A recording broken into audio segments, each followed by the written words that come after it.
Cortisol is often called the stress hormone, but the truth is, it's one of the most important hormones for your body's daily rhythm. It helps regulate your metabolism, your blood sugar, and most importantly, your natural wake-up system. Every morning, usually between 6 and 8 a.m., your cortisol levels naturally peak. This peak is what helps you feel alert, awake, and ready to start the day. You can think of it as your body's own built-in caffeine. Now, here's the thing. Many people reach for coffee as soon as they wake up. It's almost a ritual wake up, pour a cup, and take that first sip. But have you ever noticed that sometimes, even after that first cup, you still feel a little groggy? Or maybe you feel awake for a short time, but then a couple of hours later, you hit a wall. That mid-morning or early afternoon slump? It's actually very common. And often, it's because your coffee timing is out of sync with your body's natural rhythm. Let me explain why.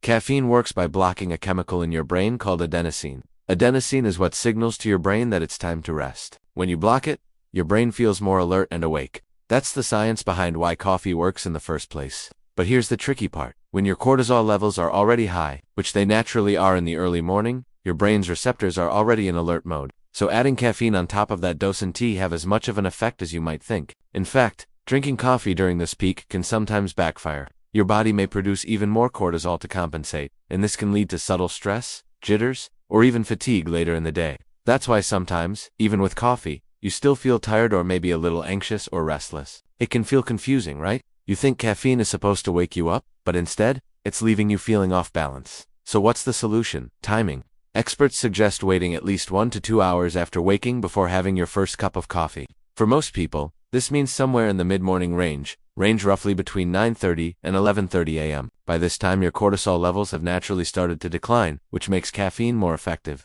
You get the boost you're looking for, without the crash that can leave you feeling drained a couple of hours later. Now, I want you to really think about this. Have you noticed how sometimes you wake up and feel surprisingly alert even before coffee? That's your cortisol peak at work. It's your body doing exactly what it's supposed to do, helping you wake up naturally. And if you drink coffee on top of that, it's almost like you trying to push the accelerator when your car is already moving at full speed. It doesn't always help, and sometimes it makes things feel worse. But coffee isn't the only way to get your morning energy. There are other strategies that work with your body's natural rhythm. For example, getting sunlight first thing in the morning helps reset your internal clock and encourages cortisol to rise naturally.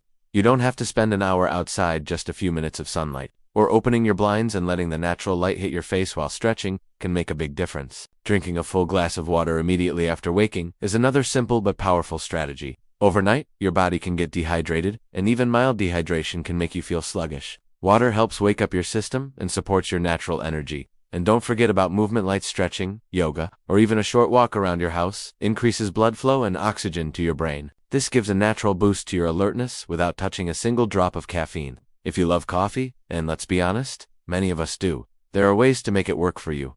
Delay your first cup until mid-morning. Avoid sugar-heavy drinks, like flavored lattes, that spike insulin and can cause energy crashes later. Try smaller doses of caffeine spread throughout the day, instead of one large cup. You might even experiment with alternative drinks, like green tea or matcha, which release caffeine more slowly and provide smoother energy over a longer period of time. Everyone's body is different. Some people metabolize caffeine faster, while others are more sensitive. That's why it's so important to pay attention to your own reactions. You could try keeping a simple journal for a few days. Write down when you drink coffee, how alert you feel, and when you notice energy dips. This practice can help you understand your own rhythm and figure out the timing and amount of caffeine that works best for you. Here's another tip. Notice your energy before you even drink coffee. Give your body a chance to wake up naturally. Take a moment in the morning to assess how alert you feel. You might be surprised to discover that your body is more awake than you think. Then, when you drink your coffee at the right time, it will amplify that natural alertness rather than fight against it. And here's the most important point. Morning coffee isn't the enemy. It's not bad or wrong, it's just that timing matters.